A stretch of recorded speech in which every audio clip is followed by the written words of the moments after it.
So as promised last week, let's react to my first video. So I'm not even going to dilly-dally around with this. You guys are going to hear my whole spiel as we watch my first video. We're going to react to it. It is down here in the right-hand corner. Now, before we jump into this, I am going to warn you. You're only going to hear sound from the video in one of your speakers because I recorded this in mono. So it is not a stereo sound, and that is the first thing I'm cringing at right now. So let's get this pop. Photographer. I've been shooting portraiture for 2 years. Let's back this up. Here we go. Hey everybody, Nicholas Luna here. I go by Nick. I'm a professional photographer.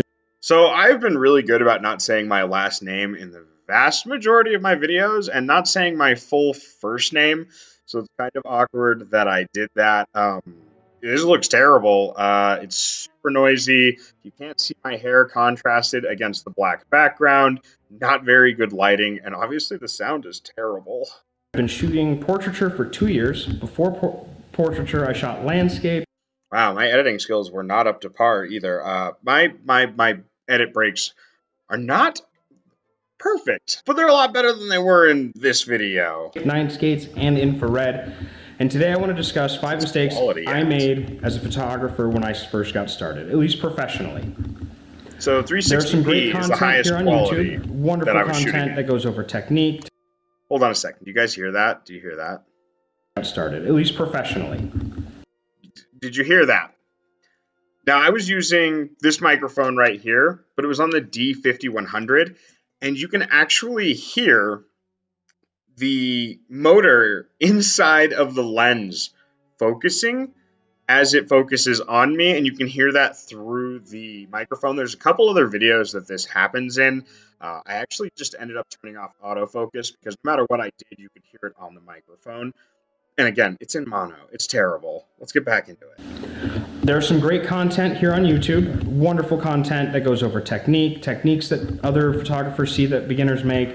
I spent about 10 hours on YouTube watching all of them. They have great, wonderful content and great ideas, but I want to go over things that I struggled with personally that I haven't seen on any of those channels, or at least not on a lot of them. Now you can see how I probably got 18 minutes out of this. I'm just dragging. There's no animation. I'm not super excited. I'm just kind of droning on. There's lots of things that I noticed when I was watching these videos on YouTube. This is hard to do. So number 5 on my list, one thing I really struggled with when I first got started is I thought I needed the best equipment. I needed all the Nikkor stuff. I needed a full frame Nikon camera, you know, a D710 or a D810 or the D850, which is my dream camera. That is still my dream camera. To be fair, the D850 is still my dream camera. I love all the little cool cameras that I get. The D50-100, which I have a new video on that. A D5300, I'll throw a video link down in the description on that. The new D40 that I got, that I did a YouTube short on, that will be down in the description as well. The D50, I love the D50. All those older cameras that I've picked up over the almost 2 years I've been doing YouTube. I have to say I love all of those cameras. I would happily shoot with any of them at any time with anyone that wanted to go out and take photos together. But again, yeah, one of the mistakes I did make, and I do want to agree with, is that, yeah, I really was down on, I can't afford the nice equipment. I can't afford the nice cameras. And that's really kind of how my channel has evolved, is me showing off all of these cheap, used cameras and this cheap kind of off-brand gear. I just want to show everyone you don't need the newest and best. I set this channel up for that from the very beginning. But as I started working with the camera I could afford, which is actually what I'm using to film this, because I just got another new camera. The camera I'm using to film this is a Nikon D50-100. It's 16 megapixels. On eBay, they go for $120 to $150 with a halfway decent lens, usually, some batteries and accessories. Look at me advocating the 50-100. I really am attached to that camera. I bought another one because the one that I recorded this video on actually died. So I actually had to go and get another Nikon D50-100, and I paused on a really awkward portion of my face right there. It looked like I'm about to sneeze. And those googling eyes are really, really distracting. I shot professionally with this camera for the last 2 years. I shot for magazines, I shot for Instagram influencers, I've done stuff for my own. Now, the ums. I don't cut out all that many ums anymore. I used to cut out a lot of ums. I've gotten really comfortable talking to a lens. I don't know how that happened. It might just be from practice. I've shot over probably 200 videos now. Probably not that many. Probably like 125, 130. Really what it came down to is not all the content was what I wanted to put out there, so I deleted a lot of those videos, but I've shot a lot of videos, and I've spent a lot of time in front of the camera now. We'll have to do an updated version of this video, but again, 5100. It's a great camera. My own personal portfolio, I've done cosplay photography, cars, real estate, and even events with this camera. And it's been a great little camera. The lens I primarily use. Do you guys see how distracting that is? Do you see how distracting that is? The autofocus can't really pick me up. And what makes it worse is you can hear it. Like, it's bad. Sensor camera. So the lens I primarily use is a 50mm, I don't know how to say this word. I think it's Yongnuo. I still can't say it. Yongnuo, Yudol, I pronounce it every other way. I have a bunch of videos on this lens. This lens is fantastic. I'm going to link my newest video on that lens right there. It's still the Nikon mount. I do have one for that Canon Rebel T3, and that was actually what we used for the Canon portrait video for the T3 and the EOS XT video. I will link that playlist right up there. My Canon playlist is pretty short right now. And a $80 lens on Amazon. And look how terrible that quality is. My photo uploads to my video have gotten better as well. I figured out how to upload the photos to the video without them becoming desaturated like this. This photo is actually a really, really beautiful photo, and it got ruined because I upload. You know what? Example. See the difference? The difference is way, way better in the video editing. And again, this was my first YouTube video, so it's super cringy for me. And the other thing I'm noticing in this older video is I have no idea where I'm going. I'm just rambling. I don't use a script. I didn't use one then, and I still don't use scripts now, but I do outline my videos better. This one's not outlined. This one is all just improv because I know this video pretty well. It was my first video. I still have it saved on my computer at 360p. It's terrible, but a much better example of this photo would be thrown up in a video now than it was at the time. And you can see that with the photo of Jessica as well. Let's see if we can find it. Yeah, this one. I'll throw up an example of this video as well. It's so desaturated and so ugly, and I'm so disappointed with how it came out in this video, especially the sound. Like this whole video, I wasn't disappointed, but once I rewatched it and started getting like commentary from my friends and family who watched it, and I realized that there was nothing special about this video. Now, where were we? Wonderful lenses. Some of them are really expensive and on the top end, and they make a lot of really good budget lenses. Another thing that I have personally done is I purchased a 35mm Nikkor lens, which is usually a relatively expensive lens, but I got is that what I'm looking for? They take it apart, they clean it, they put it back together. Anymore, I actually wouldn't go on a little rant like this. I would just look it up on my phone, say it correctly, and move on, and not just kind of ramble like this. And yeah, I picked up that 35mm refurbished, and I still hate that lens. There are people who love 35mm. There are a lot of people who love the 35mm. I hate 35mm lenses. Just everything feels really, really, really flat. Like 50 is a really good lens to get into. 85 for portraits, though, hands down, the best lens. And we have some video on 85mm lenses. I get so caught up in doing the new cameras that I'm getting or the old cameras that I'm getting that I kind of forget that I need to do more lens videos. Amazing. They've been using the same bayonet style mount for years. I think since the 70s. I think I have a Nikon FG 35mm camera that uses the exact same lens as all my DSLRs do. Another thing, the camera I just bought, and I actually just got done with my first shoot with that camera, is the Nikon D5300. I love the 5300. There is not enough love for the 5300. My D5100 videos blow up every time I post one, and the 5300 videos, they get some good views, but they don't blow up nearly as much as the 51. And the 53 is not that much more expensive, and it's twice as capable as the 5100. The 5300 is my workhorse. Every single one of my YouTube videos, except for these ones, obviously, are shot with this 5300. I have so many batteries and accessories for this camera, microphones, wireless mics. I'll link the video to my wireless mic review up there. The 5300 does not get nearly as much love as it deserves. The camera is on average between $300 and $350 on eBay. It's Look at this. I've spent 3 minutes on my first mistake as a beginner photographer. Literally, I could have just said, I thought that I needed the newest and best, gave some quick examples, and moved on. This video is 24 megapixels, and I will show some of examples with that camera here. Again, desaturation. I'm so annoyed that I put this on the internet. This is a beautiful, warm photo, and it got ruined. We're going to example this one right up there. So that's my number, my number 5 on my list of, mistakes I personally made, thinking I need the best equipment, so move on to number 4. So number 4 on my list is jumping into manual mode. First thing, a lot of people say you have to shoot manual, shoot professional, and while that is true, there's a lot of modes on your camera that will help you get to that point. The biggest mode I still use, other than manual mode, is aperture priority. I don't use aperture priority anymore, at all. I take back number 4. I take back number 4 completely. I found that it's not that jumping into manual mode right away was a mistake. It's learning the light triangle was a mistake. That is the biggest piece of shit. I won't even censor that. I hate the light triangle. In the world of digital, the light triangle means learning the light triangle. Light triangle is important. And a lot of older camera users will get mad at me for saying this. For film photography, you need to know the exposure triangle, whatever. You need to know it. You need to know it because if you stop one thing up, you need to know how to stop the other thing down. In all honesty, I think manual mode is being taught wrong, and I'm doing a new series that I've started working on where I'm going to teach manual mode in a way that is so simple that any beginner can pick up a digital camera, a DSLR, and be able to figure out manual mode in a matter of hours and be good at it. Know what all the settings do, know what lighting, how it all works before you jump into manual mode, because then you'll get discouraged. That's one thing I felt. I felt extremely discouraged when I jumped straight into manual mode because everything said I had to be in manual mode.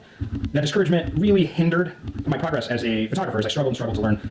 Nick from 2 years ago is right. It did hinder me, and I think it was more because of learning the exposure triangle and not understanding it completely. It's a hard thing. It's dumb. It really is dumb, and it's counterintuitive, and it's throwing all 3 sides at you all at once. And again, like I said, we're going to have some videos coming out where I explain in a much simpler term the best way to learn manual mode and figure out how the camera is going to work for you.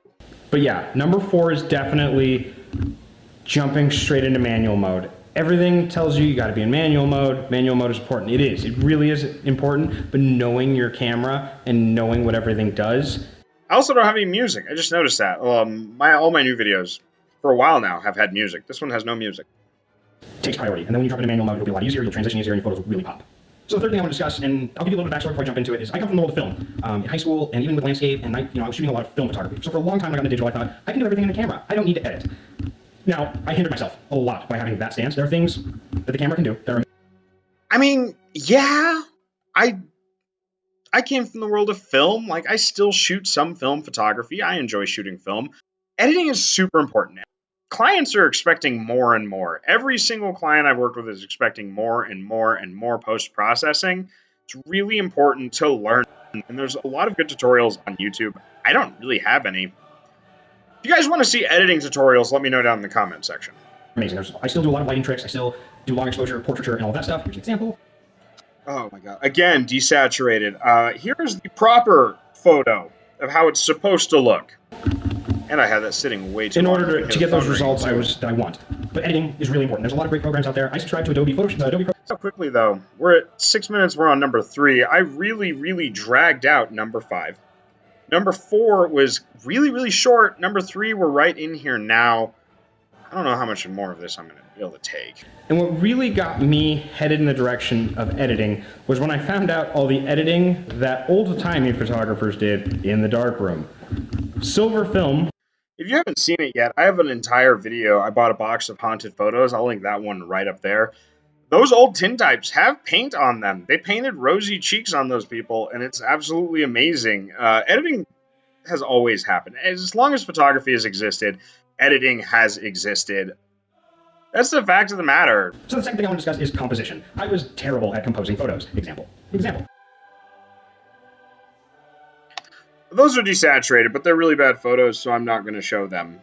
They are composed terribly, especially that first one. And that's just practice. You guys just go out and practice. Read some art books. Painting books is where it's at, actually. Painting and drawing books, those composition books for portraits are fantastic. And for landscape. One of those boring, like, here, let me try to do it real quick. Your Sears photos? Everyone knows those photos, right? Sears. Yeah, Sears photos are dumb. They really are. And it's not that they're bad photographers. I've looked into those jobs. It's some kid being paid a little over minimum wage to take as many photos in a day as they can. Sears isn't even around anymore. The fake smile, like that. Compared to, when you turn, you get a little look and you get soft, it doesn't look as good for me, but I promise you, I'll show an example. Again, desaturated. This photo is actually really vibrant and really beautiful in real life. Here's the proper example of it. Posing, depending on what shoot I'm doing. So if I'm doing a glamour shoot, I've got an entire board dedicated to glamour shooting. And, a lot of times when you're working with clients, they don't have as much experience. If anyone else is distracted by the focus, that still just bugs me so much. This is going to be a long video. I'm going to cut out some bits of this. So if it seems a little bit choppy, that's why. One of the most important things with composition that I learned is you always focus on the eyes and you always shoot at eye level. So if the model lays down, I will lay down. The model standing up, I will. And that's still true. That's still something a rule I follow pretty diligently. I try to keep the lens at eye level with the model. That way they're not looking up or looking down. There's exceptions. There's always exceptions. Here's an exception with Ari. See? It's like with all rules are there to be broken. If you come up with a really cool shot, I still use my hands so much. I'm just like paying attention to my hands moving. Or this one that's not at eye level. Again, proper example of how this photo is supposed to look. That one actually looked fun. To create a really cool composition. It didn't last very long, but it looks absolutely good. Absolutely do it. And it's something I've seen a lot of photographers struggle with that I haven't seen a lot of discussion about, and that's confidence in your shoot. Actually, at this point in time, that one doesn't bug me so much. I think it's the number of shoots I've done in the past, a year and a half, 2 years since I've started the YouTube channel. I think I did a 1-year update on this video too, 5 more things that I wish I've known or 5 things that I learned over this year, and I stuck by that. The confidence thing. I wouldn't say I'm cocky about a shoot, but I can go into a shoot now at this point, and I don't feel too worried. Bigger shoots like weddings, I still get worried about weddings, but my confidence level has risen a lot. And I think a lot of that has to come down to practice. I know my cameras really well. I know that I've got any extra parts that I might need, any extra SD cards. I'm familiar with my editing software. I have the backup hard drives now. So I have a little bit less worry, a lot less worry and confidence going into a shoot. And I found my voice finally when communicating with a model and posing them. It's practice. It takes a lot of practice. Approach you, like you have your portfolio on Instagram or Facebook on your website, and someone reaches out to you, messages.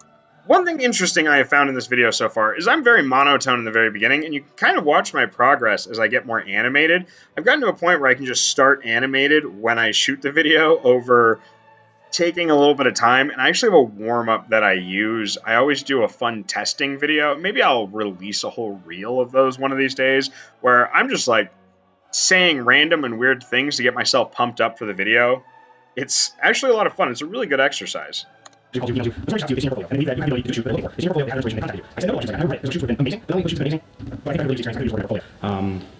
was really scared. I still do that. But I cut it out now. Like, I cut it out of the video. It's just like a pause. I'll just pause and go, that's where I need to go next. That's what or I'll actually pull up my outline. There's usually a notebook, like, on the floor in front of me. And I'll just pick it up and be like, okay, I made this point, this point, this point, and this point. We need to make this point. This is where we're going here. Or I'll actually go back and review the footage, figure out where I was, and keep going. 'Cause sometimes I just ramble and forget what's relevant to the video. Scared to do those shoots. I felt that if someone's going to pay me to do the shoot and I mess it up, that makes me look super bad. Annoying. And I think that and the fact that this is mono, that hindered me a lot in my abilities as a photographer. By staying conservative and reserved and just doing the same thing over and over and over, I ended up with a portfolio of different people in all the same style. So if I had to do number one again, I would say my number one thing is to go out and photograph more often. That is my biggest regret, is that I have not, especially last year, 2020, and that was no one's fault. We all know what happened with the world. I wish that I would have taken more photos. I would have done more in the time since I've started my YouTube channel, and even before. So it's not really the confidence. I just wish that I would have gone out and taken more photos, and I'm trying to remedy that here in 2021. The situations where I wasn't confident in my ability, but as I did these shoots, I wasn't confident in my ability to shoot this video, apparently, with the way I'm pausing. It's really cringy, and I'm glad that no one just told me it was terrible when I started, because I probably wouldn't be where I am now. Like, we're at 760 subscribers. As of filming this, I've got a ton of views, a really great community being built, and like I've met so many cool people like from all around the world and talked to them about photography. You know, people have sent me cameras, which is absolutely amazing. So I'm just my confidence in this video is terrible. It's absolutely terrible. And realized, yeah, I can do this, and my confidence grew. I was able to start branching out on my own. I was able to start doing these photo shoots that before would have made me extremely uncomfortable, and it has really made my portfolio pop. Like, I'm not looking at the camera now because I'm watching. Confidence is a hard one. On my laptop, it really is. It's hard to push yourself. It's hard to be that. And then it is. It's true. I am. Past Nick is right. It is hard to push yourself. It's hard to find that voice and to gain the confidence. And the only way you can do it is by going out and taking photos. And that's why that's always number one on all my list videos. If any of you guys have watched my list videos, my number one point is always go out and take photographs. Go out, play with your camera, and learn it. I will stand by that until end times. That is the key. Drive when you feel down on your abilities, and as artists, we're our own worst critics. That is the truth, though. As an artist, we are our own worst critics, and that is true for me to this very day.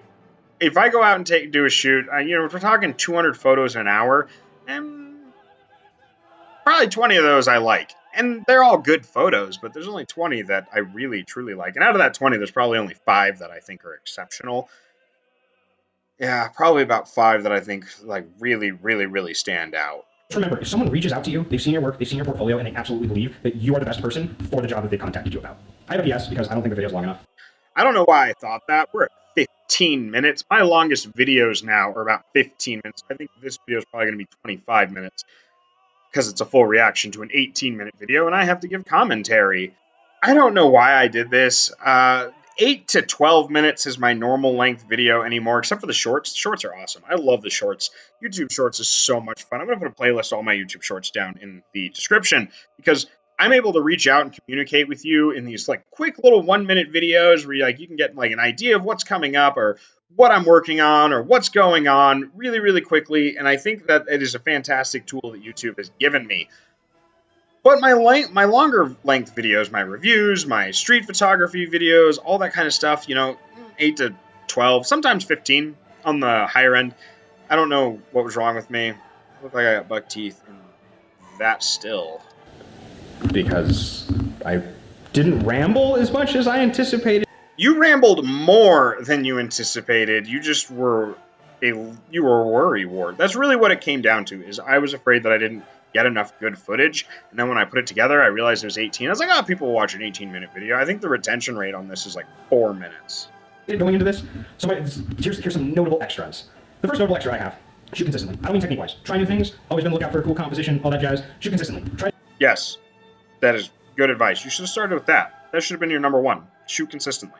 Shoot as often as you can. It doesn't matter if you're shooting your dog, your cat, your fish, your furniture. If you go out and shoot, take photos of cars, landscapes, every little bit is going to help you learn lighting. It's going to help you learn technique. It's going to help you learn all the things that you can apply later into portraiture, if that's what you're looking to do. But shoot consistently. Shoot always. I'm not one of those that is like, I take my camera everywhere. I find that's a lie now. I actually do carry a camera everywhere I go now.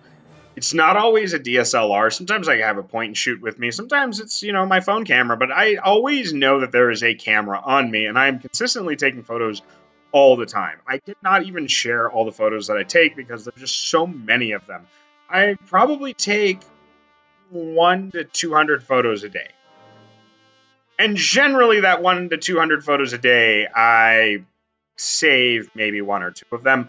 But the point is, I'm trying new techniques, and because of the lockdown, I'm trying to figure out a way to look at the area around me in new perspective. So a lot of my newer videos are all in the same locations. There's about 3 parks in my town that I use in the downtown area. So it's all about different models, different poses, different outfits, and trying to create a different theme just by editing and using different lighting so I can use the same area over and over and over again, but still get different feelings from all the different photos. And to be distracting. If my camera's always with me, then I pay attention more to the camera than my girlfriend or my dog or whatever. We're engaged now. My fiance. But at least shoot once a week. Go out, do some shooting. I personally don't do street photography. I have in the past. We've got a lot of street photography videos now. I'll link a playlist of them down in the description because we have a lot of street photography videos now. I'm like, oh, shoot street photography, and then we go out and shoot street photography. It's great practice. Again, composition, technique. You can learn your camera, all the settings. That's a big problem I had is I would go 2-3 weeks or even a month or 2 months between shoots, and then I have to relearn everything I learned. So in my intro, I say, hello, my name is Nick. I'm a professional photographer. I've been shooting professionally for the last 4 years now, but I've had a camera in my hands for the last 17, and I think I've corrected this in a number of videos. I didn't have a camera consistently in my hand every day for 17 years. I started about 17 years ago in high school, and I've taken some furloughs of up to 6 months to a year, just depending on what was going on in life. Life can get in the way and get stressful sometimes. That's just a little bit of my own little self-correction. So that turned into a whole another thing. But shoot consistently. I don't mean technique. I mean always be shooting. Shoot a consistent technique too. Past Nick's an idiot. Not only try new things, but also practice what you're good at or what you enjoy. So yes, use the same technique over and over so you can perfect it. Finding a niche in portrait photography is actually really important to building a clientele. And there's nothing wrong with spreading out and trying a bunch of different things. I do that. I mostly do it for videos though, so that you guys can see all kinds of different techniques and the capabilities of all these cameras in all the different formats of shooting that are possible. But if you find something you really love, stick with it, man. Just be consistently practicing that and getting really, really good at it. I would say that portraiture, I'm a pretty good photographer. Street photography, I'm so-so. I've gotten some good shots. Landscape, which is what I started with, anymore, I'm okay. I'm average. I'm an average landscape photographer. I do a lot of cityscape, and I know I don't ever share that with you guys. That's kind of my relaxing photography. I'll actually go to downtown, throw a camera on a tripod, and take long exposure photos of traffic and the lights and all that stuff. And I don't really share that. That's more of my meditation. But if you guys are interested in that, let me know down in the comments. Maybe we can do some long exposure, nighttime cityscape photos. I would like to share that with you guys. If you'd like to see that, just let me know. Or at least once a week. And shoot everything. The more you learn. I keep repeating myself too. That's why this video is so damn long. Is because I keep repeating myself over and over. I say the same thing like 3 or 4 times. This video could have easily been 8 minutes long with a cool soundtrack and an intro. The more you can apply into your technique as you build your portfolio. I'm all trying to convince myself with that. Your technique? Yeah, is that the right thing to say? Huh, past Nick? Another thing that I want to discuss from earlier is over-editing. Over-edit some photos. Yes, I agree with you, past Nick. Over-edit some photos. Learn. You never know. Like, I'm going to show an example real quick of this. This is a vaporwave photo. It's this new, technique I've been experimenting with, building these huge, massive megapixel, image-stacked vaporwave photos. And they're just so cool and so much fun. And I would have never figured it out if I hadn't been over-editing photos. So that should have been in your main list, past Nick. Pick a photo and over-edit it. You don't have to share it on your portfolio. No one has to see it but you. But you can share it. All the cool little things. Here's another one. This photo looks a million. You might surprise yourself. You might try to be conservative with your portfolio, and that's fine. But over-edit something. Yeah. You have to do it at least once. You absolutely do. It's a very liberating feeling. You have to do it. And I want this to be black, and I want this to be green. I want this to be pink. Fire. Lots of fire. If you look at my portfolio, you're going to see a lot of fire. We shoot a lot. That's still true to this day. I don't know why, but we shoot a lot with candles, and that's still so true today. We have so many candles at the studio because candlelight is really soft, as it turns out, soft and warm. And here's a picture of Holly. This is my favorite photo from that year. Another PSS, props. I used to think that the model. I need to stop rambling. Yeah, props are important. I don't really need more of an explanation than that. Will carry it, but a lot of the times the model does carry it. But the model can always carry your shoot. Props just add to it. Your client needs to carry the shoot. That's the key. You don't want the prop to be distracting. Don't listen to past Nick about that. The model or the client will always carry the shoot. It is your job as a photographer to make sure that they carry the shoot. Everything else is just extra. Props really add a pop. You don't want the prop to take over the photo, but it definitely makes the photo pop. And anything you can do to make your photo pop and your photo to stand out in the ocean of photographers will help you in the long run. So shoot consistently. This is my added bonus. Over edit. I'm actually looking at my friend because she was there. She's the one that encouraged me to start YouTube, and I keep looking over at her because she's making faces at me. Something and play with props. Everything is more fun with props, I promise. PSS, my friend that's here, the one that taught me about sketchbooks and painting books for composition, told me to specify. When I say shoot your fish, shoot your dog, shoot your cat, I mean with the camera. We live in a weird age right now, like a really weird age. Photograph your cat, photograph your dog, photograph your fish. Go out and photograph stuff. That's what I meant. She's still my friend too. Like, she is super, super awesome and super, super supportive with YouTube. And anytime I'm feeling down and I don't want to make a video for a week, she pesters me until I do. Like, you can blame her for my consistency. So that's my 5 mistakes I made as a beginner photographer that really hindered me as a photographer that hopefully I can help you with. And that's my 3 PSSs. So I hope to see you guys in the next video. I will be doing a review of my budget 50mm lens. So there you guys have it, me reacting to my very, very first video. Now, I know that this stuff has popped up for all of us, so come over here and click the subscribe button.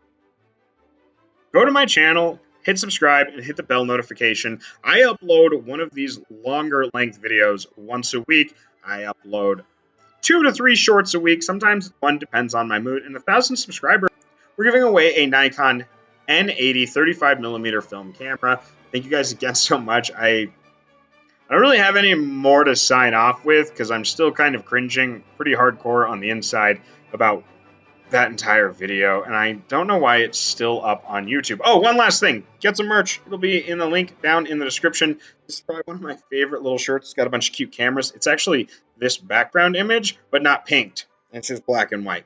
Thank you guys again. You guys have a wonderful afternoon, and I will catch you all on the flip side. Bye.